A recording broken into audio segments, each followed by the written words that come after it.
A soft approach is always, to me, better than a hard approach, right? I mean, to me, it always is, and I personally prefer the soft approach much more often than using something more aggressive. So let's say a soft approach, right? It's like I want to take you to dinner, I want to take you on a trip, I want you to meet somebody, I want to introduce you to a group, whatever. This is a soft approach tactic. And that tactic is very, very, very effective when you're trying to recruit an asset, when you're trying to bring somebody over to your side.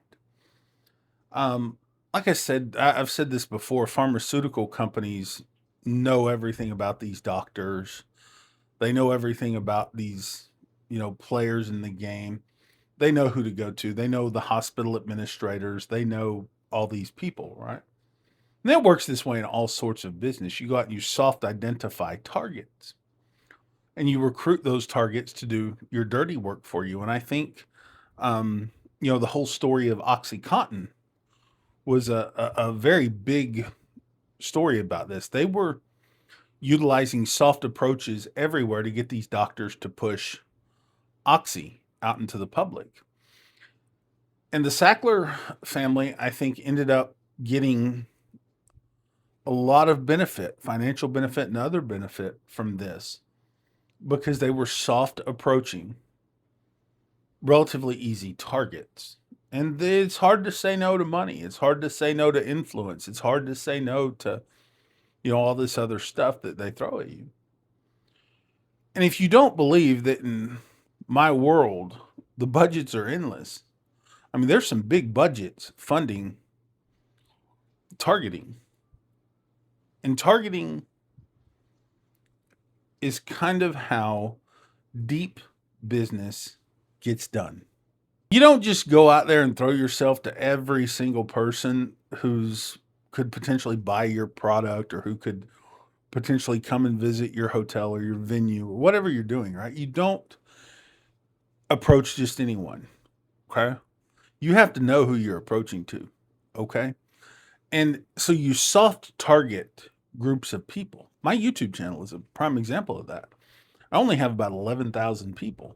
And there's a reason for that because I soft target my audience. I don't just cast it out there wide and whatever I catch, I catch. I want my viewer to be a very specific viewer, a person who is engaged. And we use this a lot politically to create lanes, spheres of influence, micro balancing, creating these little microcosms of information and data. And this is done for both the political left and the political right, as well as for business.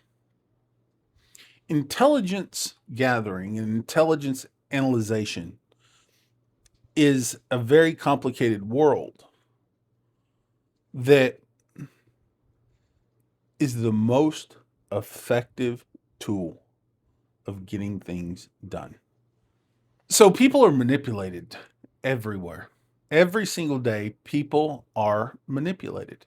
You're manipulated by advertisers, you're manipulated by algorithms, you're manipulated by salespeople, you're manipulated. They're playing off of emotion, right? And when you see a political ad pop up on TV, they're trying to play to your emotion. The old saying in marketing was that I don't care what I make the person feel, just make them feel something, you know? Starbucks manipulates you to believe that they're this great coffee brand. Ford, Chevy manipulates you to believe in their brand. Countries manipulate you to believe that you're in the best country of the world if you're one of their people and you're privileged to be there. Manipulation is everywhere. And manipulation is something that targeters use, deception, if you will. And we see this a lot in the tech world these days, deception. You can go out and you can buy these Meta Ray-Ban glasses. They're cool. They're great. They do all sorts of cool stuff.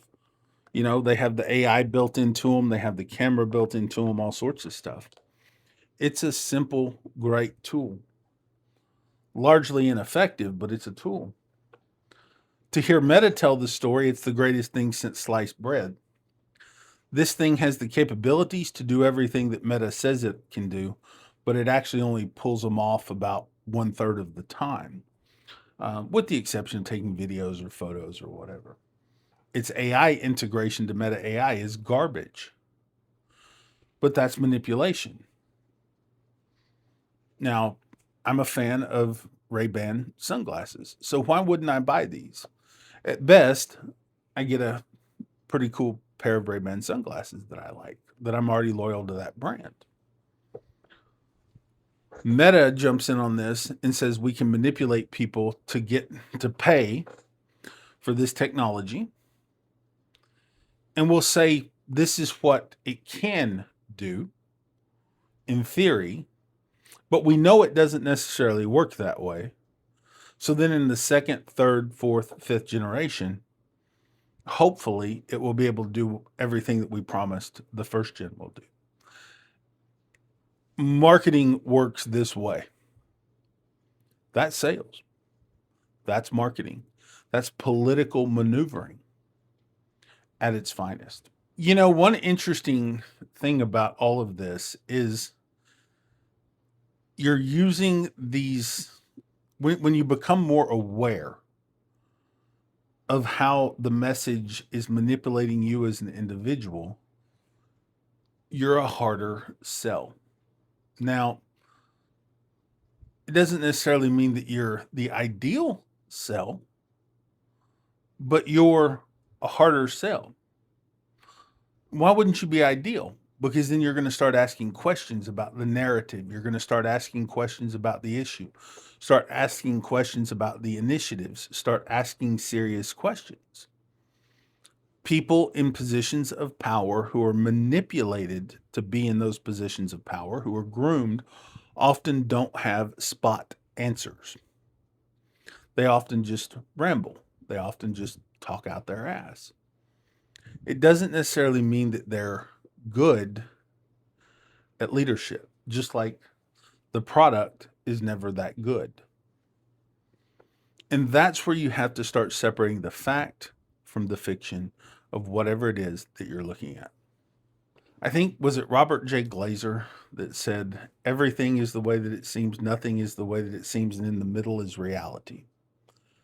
That's part of the truth. And that's part of the realization that we all have to come to, is that the middle, everything is the way that it seems, nothing is the way that it seems, in the middle is reality. We need to operate in the middle. But how do you operate in the middle? You recruit the people from the fringes to come to the middle. And that's where operations, intelligence operations, comes in very handy.